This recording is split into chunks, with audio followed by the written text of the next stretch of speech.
মূল্যবোধ মূল্যবোধ কোথায়? মূল্যবোধ নিয়ে একটি কথা বলেছেন শফিকুল ইসলাম মাসুদ, জামায়াত ইসলামের একজন বিখ্যাত লিডার শফিকুল ইসলাম মাসুদ। তিনি লম্বা লেকচার দিয়েছেন। সেই লম্বা লেকচার থেকে ছোট্ট একটি বিষয় আমি নিলাম, সেটা হচ্ছে মূল্যবোধ। মূল্যবোধ আছে কি বাংলাদেশে? একজন মানুষ আরেকজন মানুষকে কি মূল্যায়ন করে? দায়িত্ব, সে তার দায়িত্ব প্রতি সে তার মূল্যায়ন আছে। তিনি একটা এক্সাম্পল নিয়ে আসছিলেন, সেটা হচ্ছে যে উনি যে একবার ইংল্যান্ডে গেলেন, যখন অনেক ছাত্রলীগের কেন্দ্রীয় সভাপতি ছিলেন তখন ইংল্যান্ডে গেলেন। মানে ওনার কথাটা বলা উদ্দেশ্য হচ্ছে ওনার কথার সঙ্গে আমি আমার বাস্তব জীবনে একটা কথার মিল পাই। তো উনি যখন ইংল্যান্ডে যায়, একটা প্রোগ্রামে একটা সেমিনারে গেল, সেখানে গিয়ে ওনার ড্রাইভার পথ ভুল করে ফেলেছেন, পথ পাচ্ছেন না খুঁজে। তখন তারা ট্রাফিকের আশ্রয় নিলেন এবং ট্রাফিক পুলিশকে জিজ্ঞেস করার পর ট্রাফিক পুলিশ রাইট সাইডে টার্ন করার কথা বলেছিলেন। মানে কিছু দূর যাওয়ার পরে রাইটে টার্ন করতে হবে, ডান দিকে টার্ন করতে হবে। এবং তখন ওই পুলিশ তাদের পিছনে আসতেছিল, ফলো করতেছিল আসলে যে মাসুদ সাহেব শফিকুর ইসলাম মাসুদ তিনি রং পথে যায় কিনা। তো তখন যখন রাইট দিকে টার্ন করতে হবে তখন রাইটে টার্ন না করে লেফটে টার্ন করলো এবং সঙ্গে সঙ্গে ওই ট্রাফিক পুলিশ পিছন থেকে তার মোটরসাইকেলের স্পিড বাড়ায় সামনে এসে গাড়িটাকে দাঁড় করালো।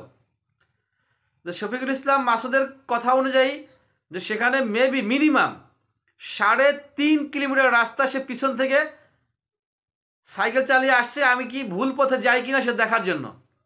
তখন সেখানে এসে সে বললো, আমি তো আপনাকে ডান দিকে যেতে বললাম, আপনি বাম দিকে কেন যাচ্ছেন? তো পুলিশ এখানে এসে তাকে ঠিকই ডান দিকে ঘুরে আর সঠিক জায়গায় পাঠিয়ে দিলেন। এই যে মূল্যবোধ বাংলাদেশের, উনি এটা নিয়ে বাংলাদেশে এক্সাম্পল নিয়ে আসছিলেন যে বাংলাদেশে কি এরকম হয়? বাংলাদেশের পুলিশ কথাই বলে না, তাদেরকে কিছু জিজ্ঞেস করলে কথাই বলে না, কিছু দেওয়া টেওয়ার পরে হয়তো বা কথাবার্তা বলতে পারে বা যাতে থাকেন সামনে যান পেয়ে যাবেন, এই ধরনের কথাবার্তা বলে তার মূল্যবোধটাকে সে উড়িয়ে দিচ্ছে। আমি একবার আপনার হচ্ছে মহাখালী বাস স্ট্যান্ডের সামনে আমি যাব হচ্ছে ডিওএসএস যাব। তো আমি তখন ডিওএসএস এর লোকেশনটা আমার নলেজে ছিল না, আমি চিনতাম না মোট কথা। তখন আমি ডিওএসএস কোথায় আছে সেটা আমি জানতাম না, চিনতাম না। তো এখন ওখান দিয়ে আমি একটু ঘুরঘুর করতেছি, যে আমার আশঙ্কা যে আমি হয়তো আশেপাশে চলে আসছি। তো এখন কোনো একজন ভদ্রলোককে জিজ্ঞেস করলে সে ঠিকানাটা লোকেশনটা দেখা দিলে আমি চলে যেতে পারবো। এরকম একটা আশঙ্কা নিয়ে আমি একজন ভদ্রলোককে জিজ্ঞেস করলাম, যে ভদ্রলোক হচ্ছে উনি ফল বিক্রেতা, ফল ব্যবসায়ী। ওনার মাথায় টুপিও দেখলাম আছে আর দাঁড়িয়ে আছে, মানে মোট কথা তাকে দেখে আমার ভদ্রলোক মনে হলো।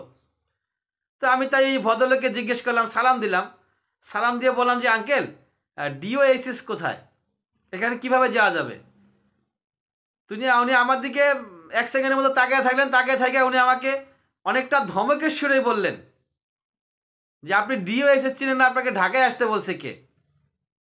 আপনি ঢাকায় কেন আসছেন? কে বলছে আপনাকে এখানে আসতে? আপনি ডিওএসএস চিনেন না মিয়া? উনি আমাকে ধমকে আমাকে সরাইয়া দিলেন। আমি জানতে পারলাম ওনার কাছ থেকে তথ্য। তো এখানে কিন্তু সবাইকে বলা যাবে না। আমি এই ওনার সাথে ধমক খায় একটু সামনে যাওয়ার পরেই আরেকজন ভদ্রলোক উনি আমাকে ডাক দিয়ে বললেন যে বাবা শোনো, ওই যে সামনে গিয়ে একটু টার্ন করলেই, বাম দিকে টার্ন করলে দেখবা ডিওএসএস দেখা যাচ্ছে। তো উনি কিন্তু আমাকে স্বেচ্ছায় নিজে ডাইকা নিয়ে কথাগুলো বললেন। আর ওই ভদ্রলোকের কাছে আমি জানতে চাইলাম, সে আমাকে তো এটা বুঝতেই পারতেছেন কী ধরনের আচরণ করলো। যে শফিকুল ইসলাম মাসুদ এই কথাটাই বোঝাতে চাচ্ছেন যে বাংলাদেশের মানুষের কাছ থেকে আপনি সাহায্য পাওয়াটা খুব মুশকিলের বিষয়। সবাইকে বলেন নাই, কিছু সংখ্যক, এই ধরনের কিছু সংখ্যক লোকের কাছ থেকে সাহায্য পাওয়াটা খুব মুশকিলের বিষয়। তো সাহায্য করলে যে আপনিও সাহায্য পাবেন, আপনি একজনকে সাহায্য করলেন, মহান রব্বুল আলামিন আপনাকে সাহায্য করবেন। আসলে এই ধরনের চিন্তা ভাবনা, এই ধরনের বিশ্বাস, এই ধরনের ইয়াকিন বাংলাদেশের মানুষের ভিতরে কমে যাচ্ছে দিন দিন। তো আমরা চাইবো এগুলো যেন দিন দিন ডেভেলপ হয়।